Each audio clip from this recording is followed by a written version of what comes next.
about the Green Jobs report entitled The Emergency Plan on Green Jobs for Young People that we did for Friends of the Earth in conjunction with the People's Postcode Lottery, Teach the Future, National Union of Students, and SOS, which is the Student Sustainability Wing. So we're really pleased to have those youth and student partners on board with this.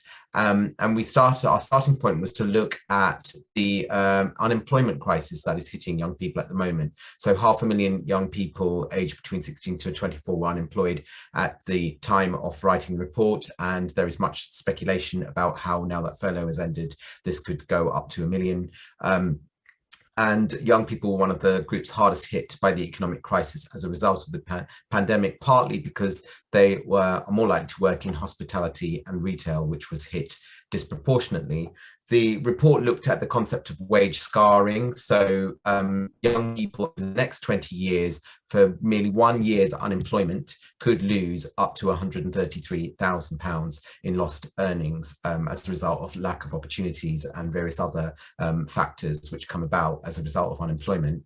And collectively over the whole of the country, if we looked at that in terms of every single young person being unemployed over the same period, we could lose up to £39 billion, and that's £105 million per local authority that could lose money if you collected the cohort of young people in each one. And here is the figures for Cornwall. So up to, well, over £303 million, £100 million, sorry, in economic scarring for 1 year's unemployment over the next 20 years, and over £63,000 is the average for for a young person for 1 year's unemployment over the next 20 years.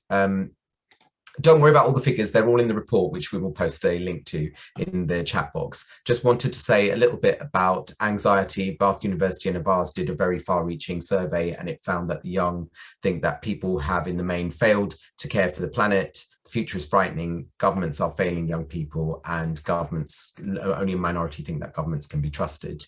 Really interesting to hear what people think about what a green job is. Friends of the Earth is defining it very broadly and saying a green job is a job that helps to reduce climate wrecking carbon emissions, restores nature, or helps achieve a safe and healthy environment. So all those things that were said in the Jamboard are green jobs, but also jobs that are not traditionally thought of being green jobs. So teaching, social care,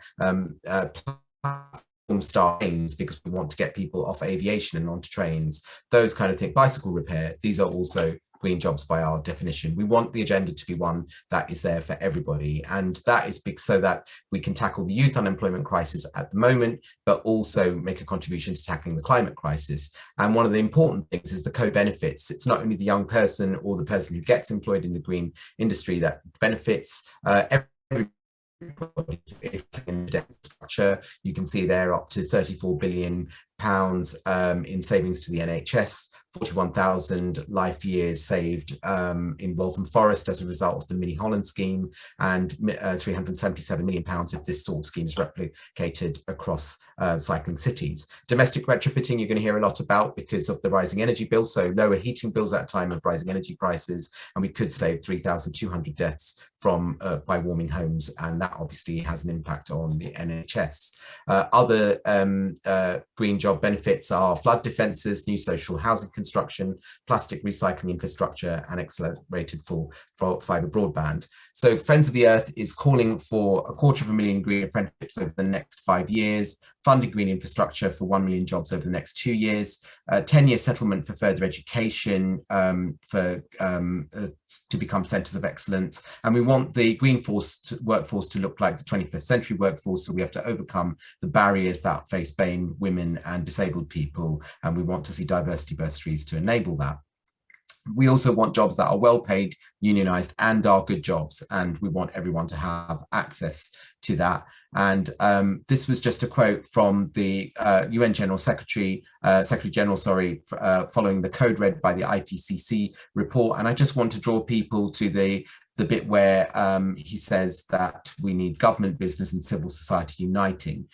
Government have the money, government have the power, sorry, business have the money, civil society are as important as these two. So you don't often hear about us in crisis, but civil society is everybody on this call, and we're as important as the people with the power and the money in this green agenda.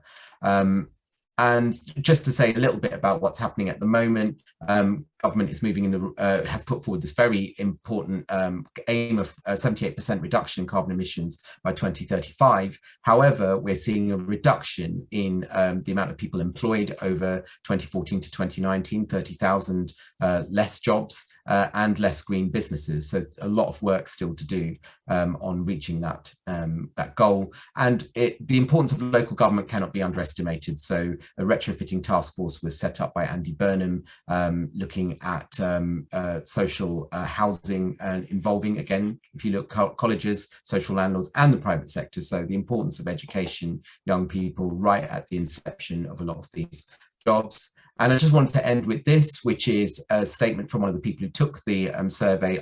Sorry, it should say Bath, not Bath Spa, apologies for that. But just to say, it says, I don't want to die, but I want to live in a world that doesn't care. I don't want to live in a world that doesn't care for children and animals.